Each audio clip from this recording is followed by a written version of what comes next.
माझ्या महाराष्ट्रातील SC ST OBC आणि मायनॉरिटीच्या लोकांनो, तसेच भारतातील सर्व मूल निवासी 90% SC ST OBCच्या लोकांनो, बघा दादांनो, 2 महामानव झालेत आमच्या देशात, ज्याला जग मानतात आणि जगाचा विकास त्यांच्या विचारांनी होत आहे. तसंच बाबासाहेब आंबेडकर, मी नेहमी सांगत असतो, आज पण परत सांगतो, बघा कुठल्याही देशामध्ये डेमोक्रेसी आहे. कुठलाही देश घ्या, अमेरिका घ्या, जापान घ्या, कुठेही घ्या, तिथं बॉडी नॉमिनेट करतात 2 वर्षात, 3 वर्षात, 4 वर्षात, आणि त्या बॉडीची रिस्पॉन्सिबिलिटी असते की त्या देशाचं डेव्हलपमेंट करायचं. कारण आता आम्ही 21व्या सदीमध्ये आहोत. थोडंसं आता मी काल सांगितलेलं होतं की तुम्ही मोबाईलमध्ये जाऊन बघा कोण हे आहेत आणि जगामध्ये असं कुठं ब्रह्मा पैदा झालेले आहे का, जो 5000 वर्षापासून. मी आज तुम्हाला सांगणार आहो, खरोखरच तुम्हाला तुमच्या पोरांची यांची भीती असेल, कारण महाराष्ट्रात हुकुमशाही आलेली आहे हे सगळ्यांना माहीत आहे. ते वास्तववादी, बाबासाहेब वास्तववादी होते. सायन्स आणि मॅथचा सिलेबस बनवून आणि देशामध्ये हे करतात, एम्प्लॉयमेंट डेव्हलप करतात आणि आपल्या देशाचं उन्नती करतात. पण माझ्या देशातला जे काही आहेत, माझे संभाजी ब्रिगेडचे मित्रमंडळी, कोकाटे साहेब असो, बनबरे असो, त्यानंतर माझे वडील बंधू कोळशे पाटील साहेब, हायकोर्टचे जज, आणि त्यानंतर बॉम्बसेपचे विलास खरात, आणि त्यानंतर वामन मेश्रामजी, आणि माझे प्रेरणास्थान महामहोदय देशमुख.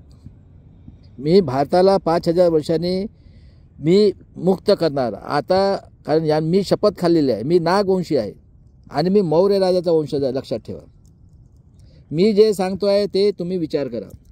त्यानंतर माझे EVMचे दोस्त आज पुण्यात येणार आहेत, प्राचा साहेब.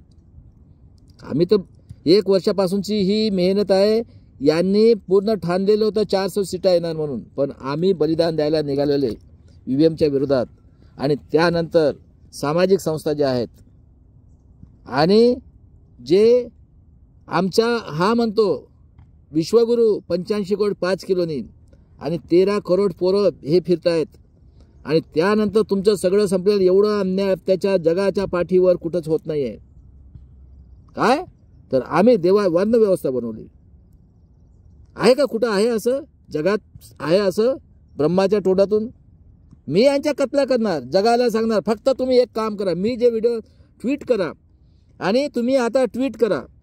मी तुम्हाला सांगतो, विदेशी आर्य हत्यारे यहुदी आतंकवादी संघटनच्या लोकांनी आम्हाला, मराठीतल्या, इंग्लिशमधल्या, हिंदीतला, आम्हाला आमच्यावर अन्याय अत्याचार करून हिटलरपेक्षा 100 टाइम्सनी डिक्टेटर आतंकवादी लोक आम्हाला गुलाम करणार आहेत. आणि ही जगासाठी घातक कोम आहे.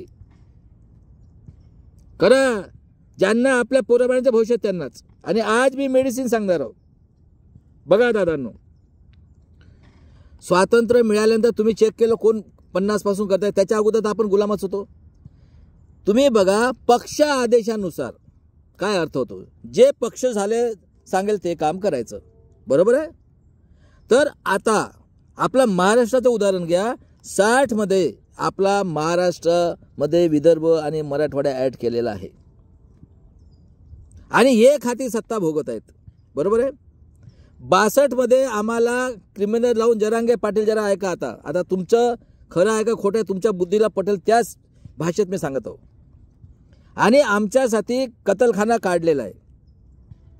हे आदिवासीच्या लोकांचे हे काय करतात की प्रत्येकाला चमडी, पैसा आणि ऑर्डर. बघा, त्याचं औषध काढलं मी आज तुम्हाला सांगतो त्या ऑर्डरचं. आणि त्यानंतर बघा, मी सांगितलं की इंदिरा गांधीने जेव्हा चांगलं काम, लाल बहादूर शास्त्रीला सुद्धा मारलेलं आहे, लक्षात ठेवा. ही कोम इतकी घातक आहे, हिटलरपेक्षा 100 टाइम्सनी आतंकवादी आहेत कुरेला इथे. आता लक्षात आलं ना, पूर्ण संपलेली आहे लोकशाही आहे का. त्यानंतर यांनी 67 मध्ये जेव्हा केलं, इंदिरा गांधी तिने पुतळा उभारला, शाहू महाराजाचा पुतळा शिवाजीचा पार्लमेंटच्या इथून हटवलेला आहे बघा. त्यानंतर इंदिराजींनी प्रायव्हेट बँकेला नॅशनलाइज केलेला आहे, लक्षात ठेवा. 71 मध्ये बांगलादेशला मिळून दिलं. कारण मोगलांनी इथं जेव्हा हे केलेलं आहे राज्य, हे मोगलांचा हायब्रिड आहे, लक्षात घ्या. मोगलही यहुदी लोक आहेत आणि अजूनही 1% मोगल आमच्या देशात आहेत. जेव्हा गांधीजीला मारलं तेव्हा PN गाडगीळ तिथं होते, त्यांनी चड्डी उतरून पाहिलं, त्याचा सुंता केलेला होता. कोण लोक आहेत दादांनो, कोण 50 पासून एकत आहे. त्यानंतर बघा या आश्रमशाळा देऊन यांना हे करून यांना आश्रम देऊन यांना चमडीचे शौक लावलं. घ्या पैसा, घ्या पैसा तर आपला आहे 90% समाजाचा, यांनी कधी तर कष्ट केलं, यांचा धंदाच आहे. त्यानंतर इंदिराजीने जेव्हा 76ला हटवल्यानंतर रेस्ट्रिक्शन 1,10,00,000 म्हणजे किती झालेत, 2च्या ठिकाणी 4 खासदार आणि 13च्या ठिकाणी 25. आणि इंदिरा गांधींनी 73ला दुष्काळ आलं आणि 74 पासून यांनी स्ट्राईक केलं. कोण आहे काँग्रेस, कोणी बनवलेला काँग्रेस बघा ना मोबाईलमध्ये. त्यानंतर RSS म्हणजे जनसंघ, AIDF आणि BMS. RSSच्या आज कमीत कमी 100 शाखा आहेत, आतंकवादी शाखा, आणि काँग्रेसच्याही शाखा आतंकवादी आहेत. आता मी तुम्हाला सांगतो, मी यांना जगातून कोम हटवणार म्हणजे हटवणार, मी पण वंशज आहे. त्यानंतर बघा दादांनो, जेव्हा इंदिरा गांधीला इन्व्हॅलिड केलं रायबरेलीतून, राजकारणाच्या ह्याच्यात म्हटलं नाही, आणि त्यानंतर एवढी मोठी चळवळ सुरू झाली होती बघा दादांनो. कारण हे मंडल कमिशन जेव्हा मोरारजी देसाईने केलं तेव्हा हे झालेत. आणि मला सांगा दादांनो, काँग्रेसनी, तुम्ही काँग्रेस काँग्रेस काँग्रेस कोण आहे काँग्रेस, कोण आहे काँग्रेस, बरोबर आहे पाहिलं. आणि जगामध्ये असं कोणी माणूस आहे का पैदा झालेला, ब्रह्माच्या टोटा जो देव, आणि त्यांनी जो सांगेल ते करायचं, तो आमच्या आई बहिणीला बलात्कार करो, कापो, अन्याय करो, काही करो, आहे का कुठं. आणि त्यानंतर यांनी मंडल कमिशनसाठी यांनी हा जो आहे चमडी चोर आतंकवादी आहे हा शरद पवार. कारण पक्ष आदेशानुसार 500 वर्षा अगोदर यांचं पेशवाई यांच्या घरात घुसून आणि महाराष्ट्र सत्यानाश करणारा हा आतंकवादी आहे. मी आज आतंकवादी तुम्हाला सांगणार कोण लोक आहेत ते. पक्ष आदेशानुसार, लक्षात ठेवा, ऑर्डरनुसार. ऑर्डर कोणाचं, यहुदी आर्य हत्यारे लोक जे 5000 वर्षापासून आलेले आहेत. स्वतः कबूल करतो तो, आम्ही तुमचं शोषण केलं आणि आजही तेच सुरू आहे. त्यानंतर बघा 85 पासून हे आम्हाला 50च्या अगोदरचं विचारतोय. एक हाती सत्ता गाजवणारे हे काँग्रेस तेच आहे, BJP तेच आहे, बरोबर आहे, काँग्रेसच आहे ना. कोण चालत आहे, यहुदी आतंकवादी लोक, बरोबर आहे का. आता तुम्हाला इतिहास कळाला ना, कोणी काँग्रेस काढलेली आहे, कोणी BJP काढले आहे, कोणी गांधीचा खून केलेला आहे, आणि 50 पासून कोण राज्य करते. तुम्ही म्हणता काँग्रेस मानवतावादी आहे, हा, अरे हे एकच आहेत. जेवढा अत्याचार काँग्रेसच्या नावाने केला आपल्यावर, सांगा केली का जनगणना केली का. OBCच्या लोकांवर, गरीब मराठा लोकांवर जरांगे पाटील आहे का. मी आज तुम्हाला औषध सांगणार आहे याचं. आणि जेव्हा इंदिराजींनी चांगलं काम करायला सुरुवात केली होती तेव्हा मंडल कमिशनचा विरोध करणारे कोण लोक होते सांगा. शिवसेना काढणारा कोण आहे, BJPची जनसंघ बनवणारा कोण आहे, आणि मंडल कमिशनच्या नावाने राम मंदिरचा दरवाजा उघडणारा हा कोण, राजीव गांधी, बरोबर आहे. आणि जेव्हा मग मंडळची हे झाली तर यांनी, इंदिरा गांधीचे लेक्चर आहे का तिला माहीत होतं, कारण त्यावेळेस आम्ही फक्त TV मध्ये किंवा रेडिओमध्ये होतो. मेरा देश का एक एक खून का बूंद काम में आएगा, कारण तिला माहीत होतं त्यावेळेस आमच्या देशामध्ये फक्त मोबाईल होतं. मोबाईल काही लोकांकडे होतं, नाही तर रेडिओ. शिक्षण नाही, काही नाही. जे आपल्याला डोक्यात हॅमरेज तेच आमच्या डोक्यात. पहा बरं, मॅथमॅटिक्स बिकडे काय नाही, आम्ही आलो निवडून बस मंजूर, बरोबर आहे. खरं आहे का खोटं आहे. आता मी तुम्हाला औषध सांगणार आहे याचं. बघा पक्ष आदेशानुसार, बरोबर आहे. आता मला सांगा, SC ST OBC आणि मराठ्यांच्या लोकांना आता तरी मानता की नाही. जरांगे पाटील 1 लाख एक मराठा लाख मराठा. बघा, जे पण SC ST OBCचे आमदार खासदार, लक्षात घ्या माझे एक एक शब्द, हे आदेशानुसार आपल्या समाजावर अन्याय करतायत त्यांच्या ऑर्डर मानून. बरोबर आहे, प्रत्येक पक्ष ऑर्डर देतो, त्यांचा ऑर्डर काय आहे, खरं आहे का खोटं आहे. तर आता त्याच्या औषध मी काढलेलं आहे. रुलिंगमध्ये आपल्या SC ST OBC आणि गरीब मराठ्यासाठी लढणारे, लक्षात घ्या, जे कोणी ऑर्डरप्रमाणे त्यांचा ऑर्डर असतो की तुम्ही 90% समारोह आम्ही सांगतो ते काम करा. बरोबर आहे. तर आता EVMनी फ्रॉड करून म्हणजे लोकशाही संपलेली आहे तुमची. यांच्या घरात घुसा, आमदार असो, खासदार असो, माजी असो, कोणी असो, आणि आपल्या समाजामध्ये जो आतंकवादी तयार केला आहे, कोण चालवत आहे देश, आमदार खासदार चालवत आहे, यांच्या घरात घुसून यांना खून करा. हे आमच्या समाजाचे आतंकवादी आहेत.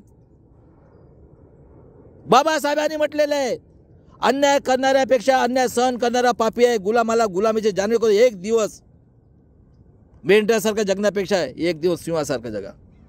आमचे दुश्मन आमचे आहेत, त्या दुश्मनाला पहिले समजवा. आता मी तुम्हाला उदाहरण घेऊन सांगतो.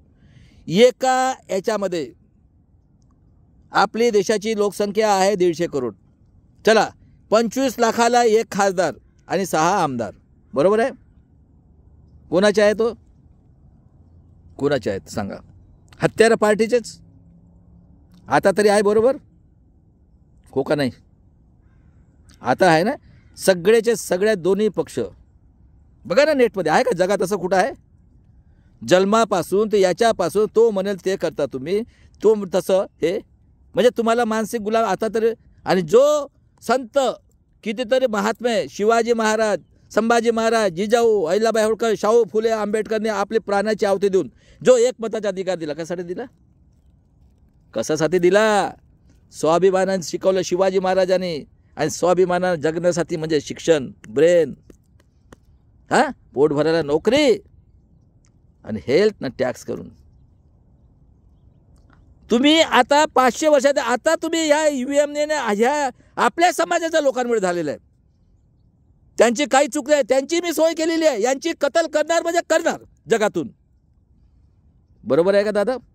आणि आता EVMच्या विरोधात पूर्ण आता तर लक्षात आलं ना, जो कोणी आमदार खासदार आहे, जो गरीब मराठ्यांनो, जर तुम्हाला शिक्षण रोजगार आणि पाहिजे, जरांगे पाटील आता गरज आहे 1 लाख, एक मराठा लाख मराठ्याची. यांच्या घरात घुसून खून करा यांचं. हे आमच्या हे शिकवतात आणि हे आमच्यावर अत्याचार करतात. आणि तो कधी पुढे येत नाही, कारण तुम्हाला शिक्षणच नाही आहे दादांनो. सगळे गधे घोडे. बघा तुम्हाला आता सांगतो, स्वातंत्र्य मिळाल्यानंतर अजूनही पक्ष आदेशानुसार. आणि कोणाला घेतात, जो पक्ष मानेल त्याला. आणि जो ऐकत नाही, अरे जज पासून खून केलं, गोपीनाथ मुंडेला खून केलं, खोटं आहे का हे.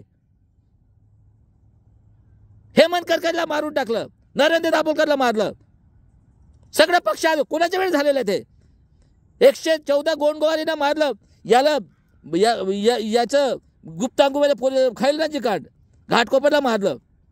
आणि समाजामधले जे दलाल लोक आहेत, भडवे, सगळ्यात अगोदर हे आमदार खासदारच्या घरात घुसा आणि EVMच्या विरुद्ध एवढं आंदोलन करा, या गधड्यांना कॉलर पकडून आणा. जर मराठ्यांना तुम्हाला स्वाभिमानाने जगायचं असेल तर तुमचा स्वाभिमान संपलेला आहे. कारण पेशवाईमध्ये हे यांच्या घरात घुसून, कारण पिढीनं पिढीपर्यंत माणसाला चमडी, लक्षात घ्या कोणीही असो, माणसाला चमडी, पैसा आणि सत्ता आलं की सगळं काही ॲटोमॅटिक मिळते. सत्य आहे का, सत्य आहे. आणि तुम्हाला जर वाचायचं असेल आता तर जरांगे पाटील, मी सांगतो तुम्हाला, तुम्ही आता जो कोणी EVMच्या विरोधात नाही त्याच्या घरात घुसून कॉलर मारा. आणि मी तुम्हाला सांगतो, काही पाप नाही. आमच्यावर 5,000 आमच्या आया बहिणींना कापून त्याचा भोग करताय. आम्ही आपल्या समाजाच्या माणसाला भडव्याला संविधानाने झालेला आहे. कॉलर पकडून काढायला मारा, भोसडीच्या अन्यायानं खून करा यांचं. कोण आपल्यावर अन्याय अत्याचार करते, पक्ष आदेशानुसार काम करून. बरोबर आहे का. 40-40 पेन्शन गधड्यांच्या घरात, 4-4 पार्ट्या. आता EVMच्या विरुद्ध उतरा. हे तुमच्या पोराबाळाचं भविष्य आहे. जर कारण तुम्हाला सांगतो, तुमच्यावर अन्याय करणारा तुमच्या समाजातला माणूस आहे. आणि त्यानंतर आदेशानुसार, बरोबर आहे का माझा शब्द, पक्ष आदेशानुसार, पक्ष आदेश काय तुम्ही गुलाम करा. जय शिवराय जय भीम. पुढच्या याच्यात सांगतो.